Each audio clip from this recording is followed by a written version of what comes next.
her sundress hugging her slight curves in the most delectable way. Fucking hell, did she have to look so enticing with her hair gathered up off her neck and secured in some sort of knot that begged to be let free? She paid me no attention, her eyes intently locked on her e-reader as she scanned the pages of a book. It was most likely something written by Asher's fiancée, Daisy, who was currently writing away on a deadline in Asher's room, but she'd at least been able to make the skydive with us this morning. They'd been engaged for about 8 months, and she'd become a welcomed stable to our tight-knit little group. Bryn got along with her great too, which was a bonus since the demands of being my assistant usually kept her surrounded in all things me. Daisy helped break up that monotony, not to mention she made Asher happier than I'd ever seen him before. I'd read over Bryn's shoulder a few times, and Daisy knew her shit, that was for sure. I could see why Bryn got lost in a book during every game, but I also knew if I asked her to sit in my stead and play a few hands, she'd take each of my friends to the cleaners. She was just that good at everything. Or maybe I was simply her biggest fan. Not that she knew that. It was safer not to acknowledge that shit out loud.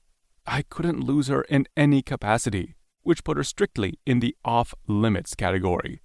Didn't matter how many times I'd explained that to myself. I couldn't stop the fantasies that included my hands on her thighs and my head between them.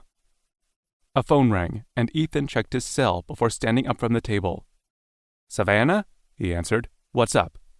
My ears perked up at the mention of his contract manager for the Hurricanes, who happened to be my best friend Hendrix Malone's fiancée. "Tell her I said hi," I said in Ethan's direction. Ethan flipped me off, his eyes focused and intent as he took in whatever Savannah was saying on the other end. I laughed, shaking my head. "You assumed correctly," Ethan said. "Tell that shithead Porter to take your word for it next time." Ethan blew out a breath. "No, you're not bothering me at all. It's Porter's incessant need to be a prick whenever he gets a chance." He nodded. "Right. No more adjustments. We're almost done with this season. If he wants to renegotiate, then we can do it in November. Okay. You too." Ethan hung up the call, returning to the table with a sigh. Fucking baseball players. Asher cocked a brow at him. "You getting tired of that team you busted your ass to buy?" I pressed my lips together to keep from adding to that. We all knew Ethan had almost killed himself to get where he was today, a self-made billionaire and owner of the Charleston Hurricanes. But it was a little less known fact that he'd only bought the team to get revenge on his ex-husband's family. It was a twisted tale, filled with heartbreak and some real betrayal on his ex's end. But fuck it, it made for one hell of an origin story. Not that many people outside of this table knew about it. "Never," Ethan answered Asher. "Just a few of my players live to make my life hell, Maddox Porter being the ringleader. He's all jokes most of the time, but fuck, he's driving Savannah nuts with outrageous contract inquiries." "What was it this time?" I asked. "He wanted unlimited, free sushi for the rest of the season." Asher chuckled, and Cross and I barely covered our laughs with rough coughs. Ethan shot us a glare that told us exactly where we could stick our humor at his expense. "That's one I haven't dealt with before," I offered. "But I did have a player last year try and demand a bonus for every arena we sold out." "Did you give in?" Ethan asked. I shrugged.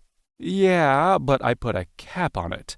Who knows? If you give him the sushi, maybe he'll score more runs for you." Ethan rolled his eyes. "The season is almost over. He doesn't want the sushi. He wants to drive me fucking insane." I laughed, then returned my attention to the hand, noticing that Doyle hadn't even tossed out his bet yet. "Are you going to bet, or just sit there?" I asked, my tone switching from friendly to annoyed in the span of 2 seconds. Doyle threw in a chip, a satisfied little smirk on his face. "You're in a mood," he said. "More than usual. I should be the one digging into you, seeing as you stole a deal for me." I furrowed my brow, matching his bet before burning and turning the last card. Fucking missed me. 2 pair was a decent hand heads up, but the last card had put 3 spades out there, and from the smug look on Doyle's face, he might have been chasing the flush this whole fucking time.